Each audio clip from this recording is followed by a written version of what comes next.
What's up, everybody? This is my newest lesson video. This is going to be about every lead guitar player's favorite subject, the pentatonic scale. But what I'm going to talk about in this video is something that not a lot of guitar players without any lesson knowledge or anything really know about, and that's the fact that there are actually 5 pentatonic boxes.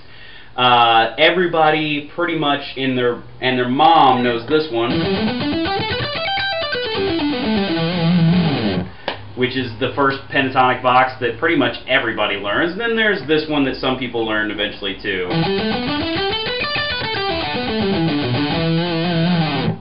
But there are, believe it or not, there are actually 3 more highly useful pentatonic boxes, and then there's even a few other different patterns that I'm going to show you as well, and I'm also going to give you a couple of exercises.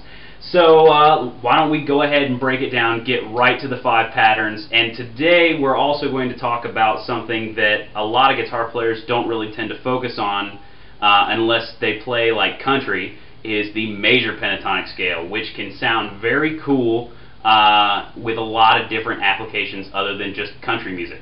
So I'm going to show you a couple of things with that as well. Let's get started. Alright, so what do I mean when I say pentatonic? Pentatonic means this. Penta meaning 5, tonic meaning tone. 5-tone scale.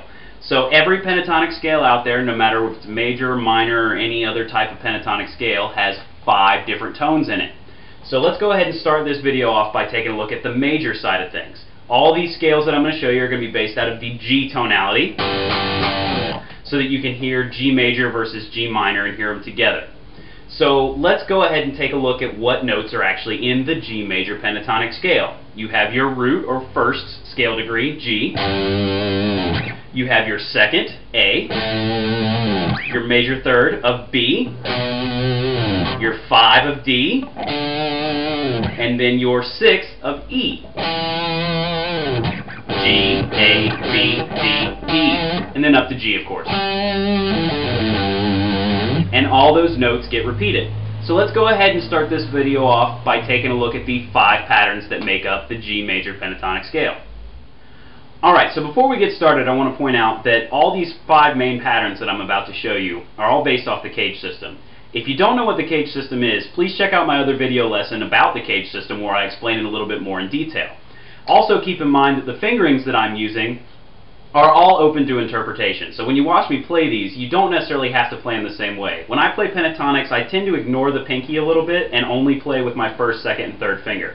I get a little bit more speed out of it that way, but again, it's all open to what's comfortable and under your interpretation of it, basically.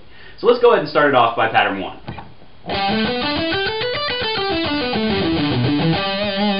Moving on to pattern 2.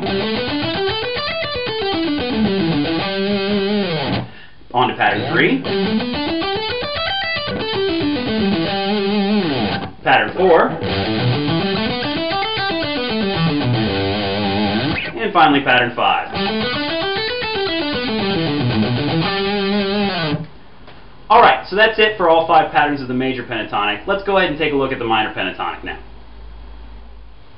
Alright, so what makes up the minor pentatonic scale? The following 5 notes. Your root, G, your minor third, or flatted third, B flat, your 4th, C, the 5th, D, and your minor 7 or flatted 7, F natural. And then of course, G again, the root. So, these 5 patterns, again, all based off the cage system, and my fingerings are subject to your interpretation. You don't have to play them exactly like I do. Let's go ahead and take a look at pattern 1.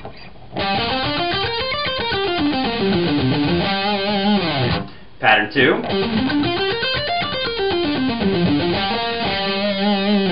Pattern 3. Pattern 4.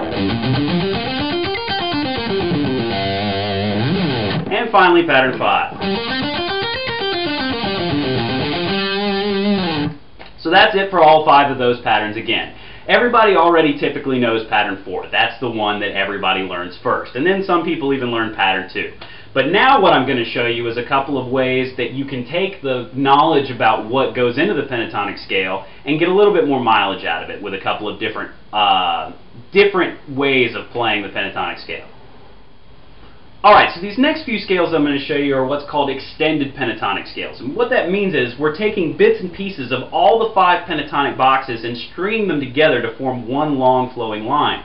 And what that can do is that can either add a little bit of flair or more melodic feel to some of your lines, because you tend to use these a little bit more legato, meaning a lot of hammer-ons, pull-offs, slides, that sort of thing. Or you can use these as transitions to quickly move from one area to the next without really having to worry about a few different scale patterns, because it's all one thing. It's the same 5 notes, basically just kind of repeated in octaves, and then you can go back down. So there's 2 different types of these. There's one that starts on the 6th string, there's one that starts on the 5th string, and then there's major and minor for each one. So let's go ahead and take a look at the major ones first and then the minor ones, starting with the 6th string root major.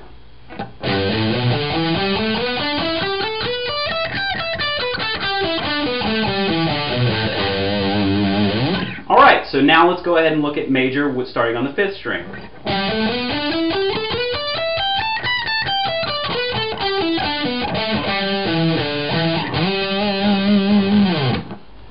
Alright, so that's it for the 2 major ones. Let's go ahead and take a look at the 2 minor ones now, starting on the 6th string root.